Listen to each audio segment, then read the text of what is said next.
Votre grand journal du soir se poursuit sur Europe 1 avec vous, Thierry Dagiral. Et votre invité ce soir, vous recevez le secrétaire général de la Confédération Générale du Travail, Force Ouvrière. Bonsoir Yves Verrier. Bonsoir. Vous étiez à Matignon à la mi-journée. Comment vous l'avez trouvé, le gaulliste social Jean Castex ? C'est quelqu'un qui a pris le soin de immédiatement rencontrer les organisations syndicales, les organisations patronales, dans un contexte à la fois où la question de la santé est importante pour les salariés. On l'a vu pendant la période de confinement où il a fallu batailler pour protéger la santé de ceux qui devaient absolument continuer de travailler, que ce soit dans le secteur de la santé ou l'approvisionnement, etc. Et dans un contexte de crise économique avec l'avalanche des annonces de plans de suppression d'emplois. Donc cette démarche est plutôt de bon augure, on va dire. Maintenant, ça part bien, mais vous attendez maintenant de voir. La question derrière, c'est qu'est-ce qu'on va faire parce qu'on a multiplié ces semaines passées, écoulées, les réunions avec les pouvoirs publics, y compris 3 fois avec le président de la République, ce qui est quand même exceptionnel, Mais il y a un consensus ce soir, en tout cas entre tous les syndicats, pour le moment. On ne parle pas de la réforme des retraites.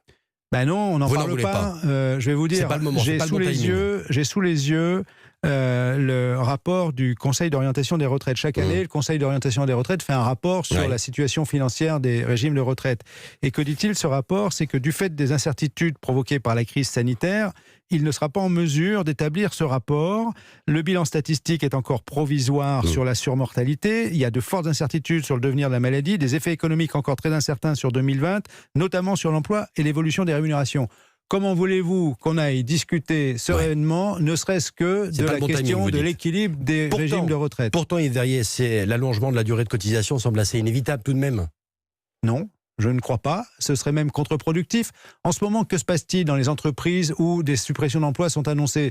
Nos syndicats sont mobilisés. Hier, par exemple, à Airbus, plus de 5 000, 6 000, près de 7 000 salariés mobilisés à l'appel de FO en particulier, malgré l'aide de l'État, pour contester les suppressions d'emplois. Dans un contexte où il y a aide de l'État, que va-t-on faire ? On va tout faire pour limiter au maximum les suppressions d'emplois, empêcher les suppressions d'emplois contraintes, les licenciements. Et ça se traduit comment ? Par des départs volontaires. Mais qui part volontairement aujourd'hui ? Ce n'est pas les jeunes, parce que les jeunes, dans une situation incertaine, vous y réfléchissez à 2 fois. Ce sont plutôt quasiment des retraites anticipées ou des départs anticipés.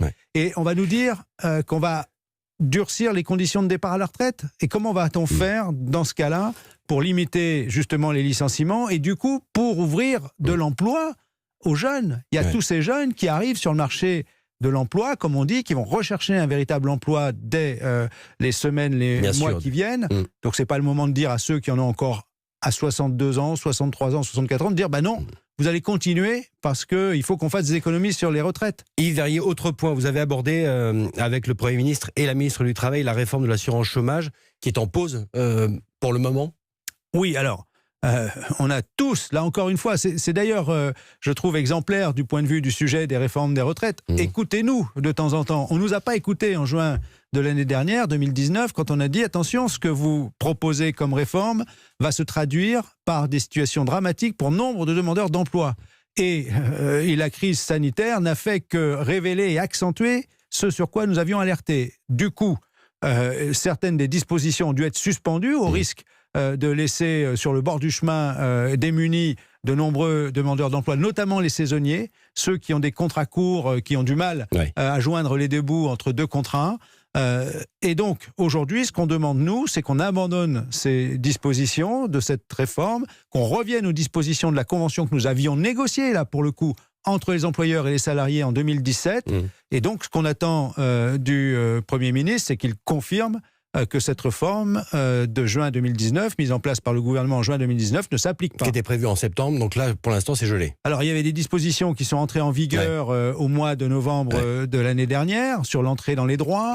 Il y a le calcul de l'allocation, ça devait rentrer en avril, ça a été reporté à septembre.